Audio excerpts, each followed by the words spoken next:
My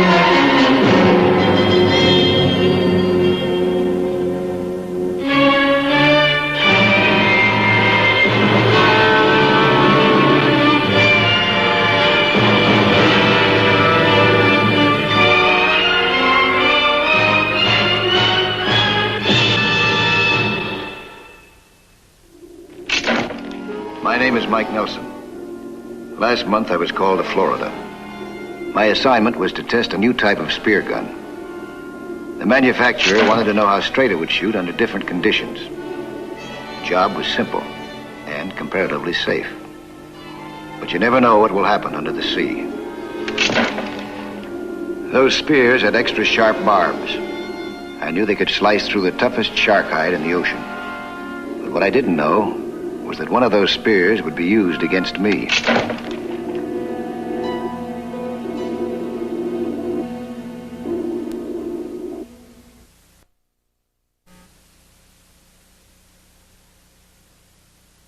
Remote beach. One afternoon, the surf began to get heavy, so I decided to climb out before I got pounded senseless. But as I left the water, something made me turn. I scanned the huge combers that were rolling in like thunderheads.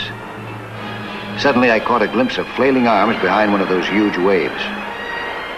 When it broke, I saw a girl. She was caught in the rip current. It was dragging her out to sea. It was a brutal struggle to get through those breakers, but I fought with all my strength. I knew that any second she might be dragged under and swept out to sea by that powerful undertow.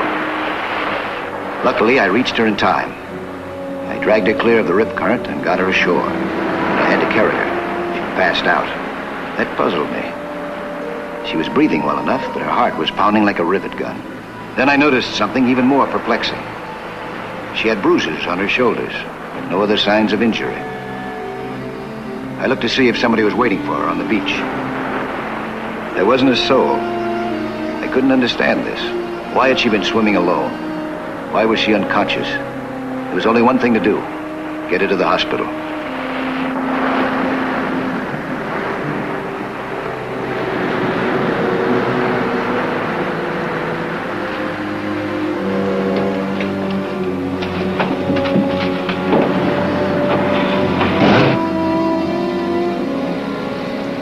I've been deep sea diving for a good many years. I know what can happen to a person in the ocean. But this girl was a complete mystery. I waited at the hospital till she was revived. I wanted to see what she would say. Just relax. You're all right now. You're in Miami General Hospital. Miami? What's your name, miss? Please tell me your name. Is there anybody I can contact for you? Your parents? Your husband? Anybody at all? Is she unconscious again?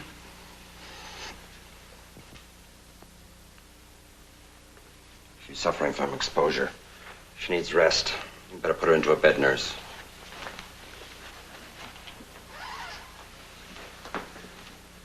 She gonna be all right, you think? Oh, I think so. You're sure you don't know who she is? I'm positive.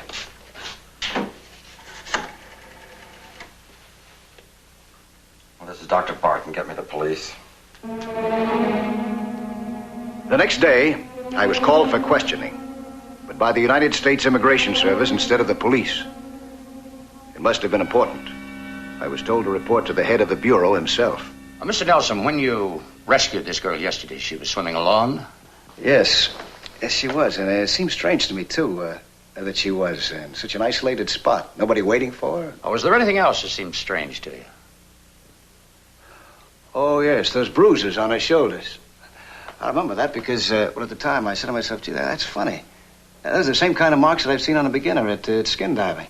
Skin diving? Yeah, the harness straps of a diving lung. Diving lung? Well, that may be something. Is Castro still in there with you? Yes, he is, Mr. Tucker. Well, send him back in here, will you? You've heard of Duke Castro, haven't you? Who hasn't? You mean the mobster was deported a couple of months ago, don't you? Yeah. We picked him up in downtown Miami yesterday. No. Yes. Oh, he didn't waste any time getting back into the country, did he? No, I didn't. Al Castro, have you decided to tell us how you got back in the country? I'm saving that for my autobiography. When was the last time you were vaccinated? When I was a kid. No, let's take a look at it. What for? No, I want to see if it's any good. It's good. Take off his coat. Now his shirt. What is this? Hey, you want to get that beautiful shirt all mussed up? Castro took his shirt off, and there were the same dark bruises on his shoulders. You satisfied? Bruises caused by the straps of heavy diving lungs. And believe me, my lawyer's going to hear about Take it. him away.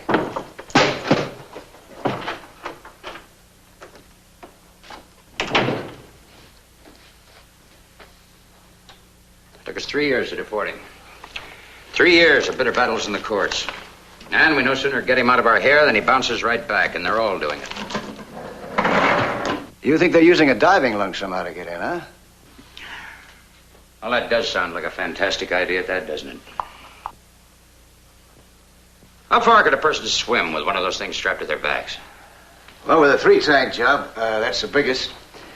An expert could do a couple of miles, but a novice like Castro, the girl, they'd use up too much air. What'd be their top range? About a half a mile. No, the nearest island is 100 miles away.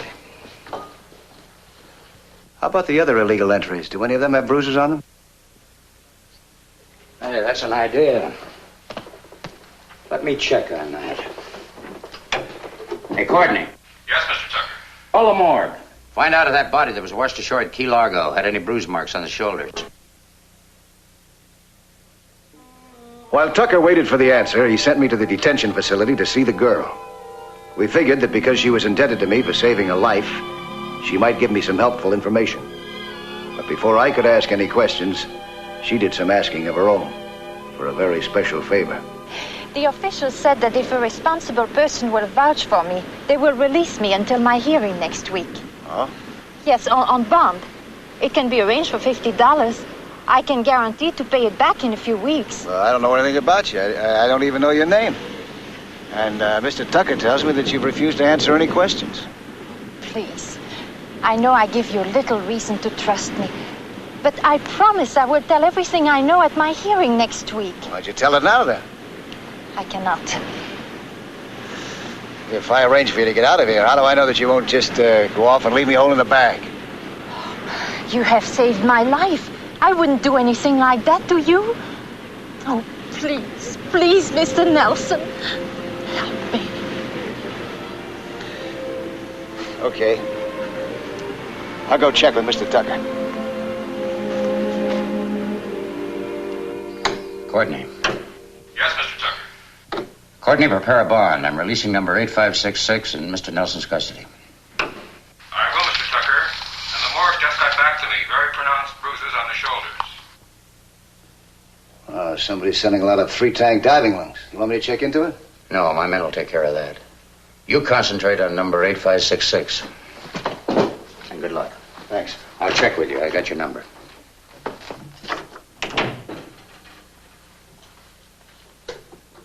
Courtney, send in Bill right away.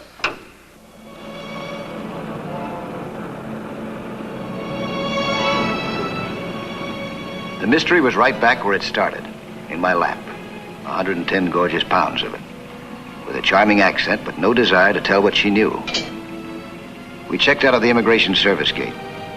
Mike Nelson and a girl. A girl who could have been a key figure in a vicious scheme to repopulate the criminal ranks of our country. But instinct told me that she was a decent person, worthy of my trust. So I tried to relax.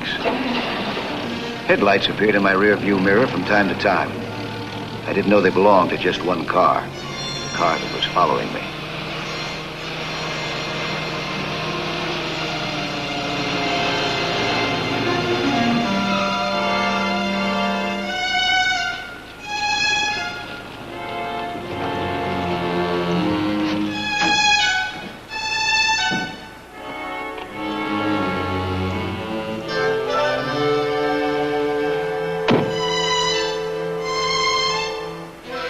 I took the girl to a motel overlooking the sea.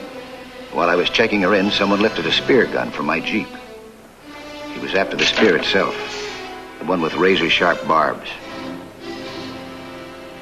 As I got the girl settled in her room, the man with the spear kept out of sight. Take your coat. This isn't exactly the Ritz, but it's comfortable. And you got the ocean at your back door.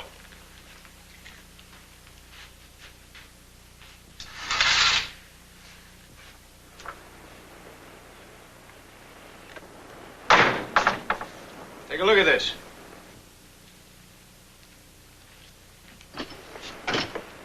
How's that for a view, huh? You like the ocean? It's very frightening. It's also very fascinating. You ever been underwater with a lung? Skin diving, I mean? It's late. I'm sorry, but I'm very Yeah, tired. I know. All these patio doors locked from the inside, so I guess I better sleep out here tonight. The immigration department wouldn't like it if I lost you. Neither would I. Before I locked her in the room for the night, she helped me make up my bed on the patio. She seemed to be a very nice person, but for some reason, known only to herself, she still kept her identity a secret. You know, you're not as big a mystery as you think you are. No? No. For instance, the way you work, the way you make this bed, you probably came from a large family. Lots of brothers, lots of sisters. I could have been a maidservant, too. I doubt that. I'd say that your family was well off. That you went to private school, you studied painting, ballet, maybe even took piano lessons, huh? Violin. Violin. I bet you were a pretty little girl. Probably had a lot of friends, went to a lot of parties. You're very wrong. I was a homely little girl, and there were no parties. There. I hope you sleep with comfort.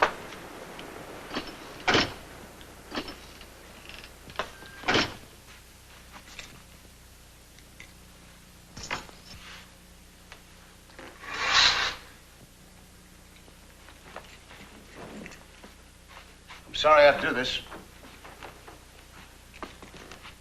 Night.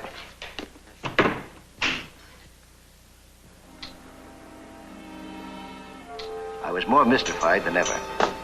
How could that girl be mixed up with a man like Duke Castro? I recalled him standing there in Tucker's office with an arrogant grin on his puss. He didn't care if they threw him out of the country again. He knew he could get right back in. One thing was clear. I had plenty to worry about. But I didn't dream it would hit me so directly or so soon.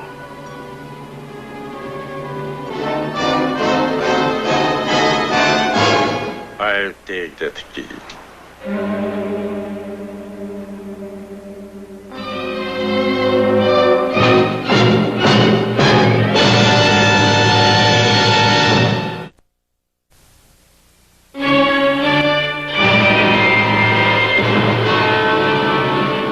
The girl I knew only as number 8566 had been in my custody only an hour. But she was no longer my prisoner. I was hers. When did you get in? Yesterday. How did you know where to find me? When I learned you were not at the hotel, I waited outside the immigration service. When you came out with him, I followed you. What about... a Cenk? Tomorrow. I hope everything will be all right. So do I. Sorry we have to do this, Mr. Nelson. I owe him a great deal. He saved my life. Make no noise, I will not harm you. I regret that this may make you uncomfortable, but it is the only safe way. Take my advice. Go to Mr. Tucker and tell him what he wants to know. I guarantee that he'll give you every possible break that he can. We cannot answer questions. You realize what you're doing? Do you know who else is getting into this country the way you did? Who? Racketeers, drug peddlers, professional killers. And they're coming back as fast as they were deported. How do you know? I met one of them, Duke Castro. America's #1 gangster. You want to leave the door wide open for people like that? My sister and I do not, of course, wish to give any assistance to such people. All right, call Mr. Tucker on the phone. No. Not till tomorrow night. Why not now? Can't we tell him? I suppose it would do no harm. The one who will come in tomorrow is our brother. Your brother? Leopold. That is why I refused to tell even the slightest detail. I was afraid the officials would stop him from making the trip. Leo is only 15. He's just a baby. You do him an injustice. Leo, did he share out the fighting? What fighting? Against the tanks in Budapest. Budapest? Yes, he fought. But still, if he were to be stranded where he is now, he would be so helpless, so frightened. That is why we must keep you like that. We can afford to take no chances. So they were freedom fighters from Hungary. The girl's connection with Duke Castro was strictly accidental. I could fall asleep without fear of having my throat cut. We all fell asleep, praying that a 15-year-old boy would make his dangerous journey safely the next day. But as that day arrived, we were due for a bitter shock.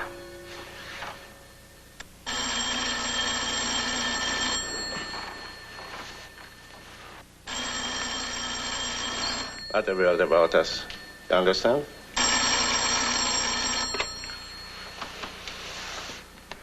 Hello? Mike, I'm sorry to get you up so early, but I thought you'd like to know. Your suggestion paid off. What was that? How about checking on those diving lungs? The manufacturer gave me the name of a dealer who's been selling a big lot of them. A customer named Cal Evans. Runs a fishing boat service out of Key West. The Coast Guard has him reported leaving San Cristobal this morning. San Cristobal? Yeah, it's a small island about 100 miles southeast of here. What are you going to do? I'll catch you red-handed, I hope. I'm shoving off in a patrol boat right away. Did you find anything out about the girl? No, not yet. Now, this looks like the lead we've been waiting for. I'll see you when I get back. Good luck. Thanks. What is it?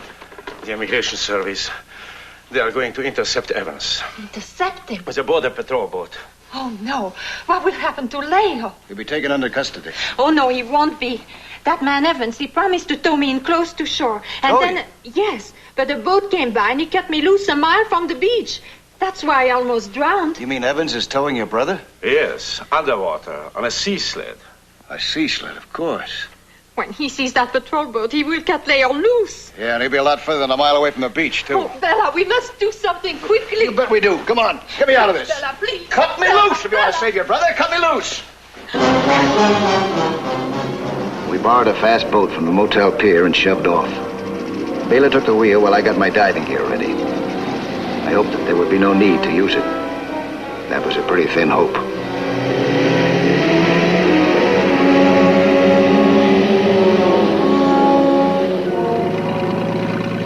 "10 miles from us, a fishing boat cruised at the speed of 7 knots per hour. The boat had fine equipment above and the most unusual equipment below. A sea sled with one passenger. He was strapped on tightly. Otherwise, the heavy drag of the water against his body would have pulled him off in half an hour.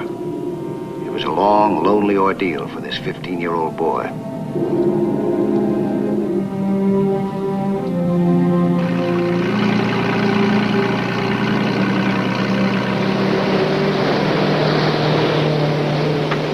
Won't it go any faster? It's wide open. About that man Evans. How much did he charge you? $2,500. Yeah. As we raced out to sea, they gave me all the information that Tucker needed. How they had met this man Evans, and how he had towed them one by one underwater past the Coast Guard and Border Patrol. The Border Patrol boat was heading to sea at 35 knots. The weather was clear.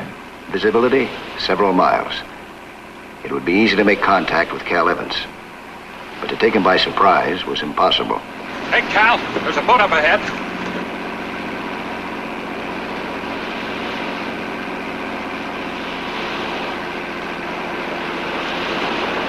Doesn't look like the Coast Guard. No, it's a border patrol, and they're giving us a signal to stop. You're not going to do that again, are you? What do you think?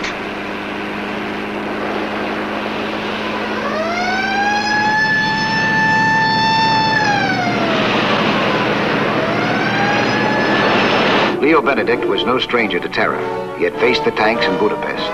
That had been in the sunshine and air with friends at his side. Here he was alone, sinking further and further into the pressure, the darkness, the cold. What was in his heart at this moment must have been beyond imagination. As he settled to the bottom, the Border Patrol ordered Evans to heave to.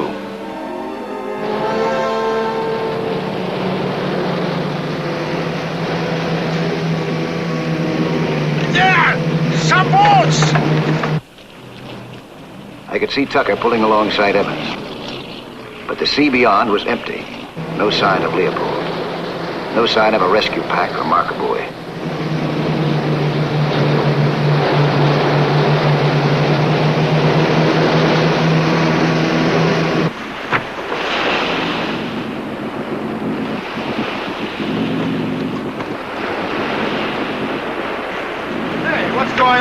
What are you guys looking for? We know you've been buying diving lungs. Where are they? I sell them in the Bahamas. Our speedboat tore across the sea, chewing up the remaining distance. I got ready to hit the water. What have you been towing? Pulled a boat off the sandbar this morning.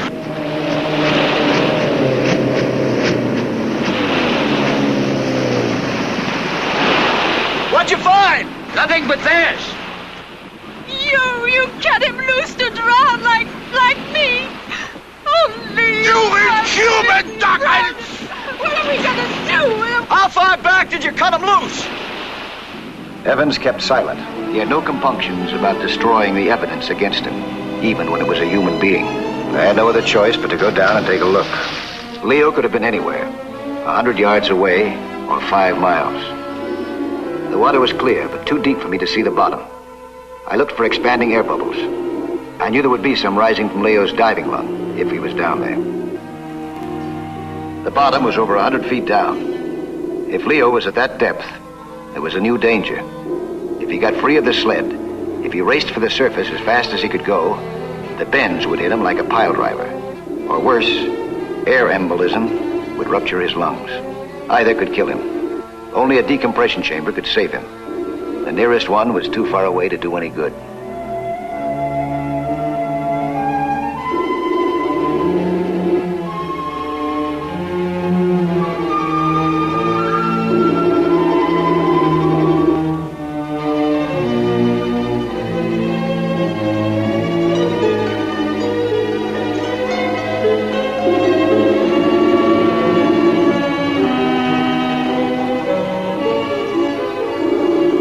Spotted him, still on the bottom and still strapped to the sled. As I dove down, I saw why he was trapped. Panic had seized him. He was unable to untie the straps.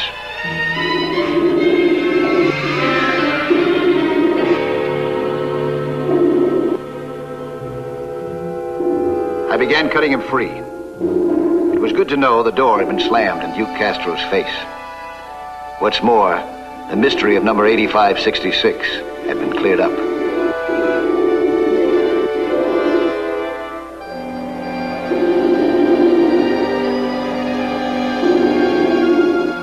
I held Leo firmly in check now. We rose slowly, at the prescribed rate, decompressing as we went. Above, there would be a happy reunion with his brother and sister. Perhaps there might even be what all three longed for most, a safe home in a free country. Oh, it was my pleasure. I'm glad I could help. Hey, wait a minute. Not so fast. Here's the $50 you put up for Lily Benedict's bond. Lily Benedict. That's a pretty name, huh? What do you think's going to happen at the hearing? They won't be deported, will they? Back to Hungary? No. We're strict around here, but we're not inhuman. I imagine they'll be paroled to one of the church organizations until we can find some way to settle their case. Well, that's fair enough. Meantime, you'll be keeping him here in the detention facility, huh? You want to see her? Well, I was going to ask if I could take her out to dinner. Sure. But I'll have to have that bomb back. Rules are rules. It's worth it.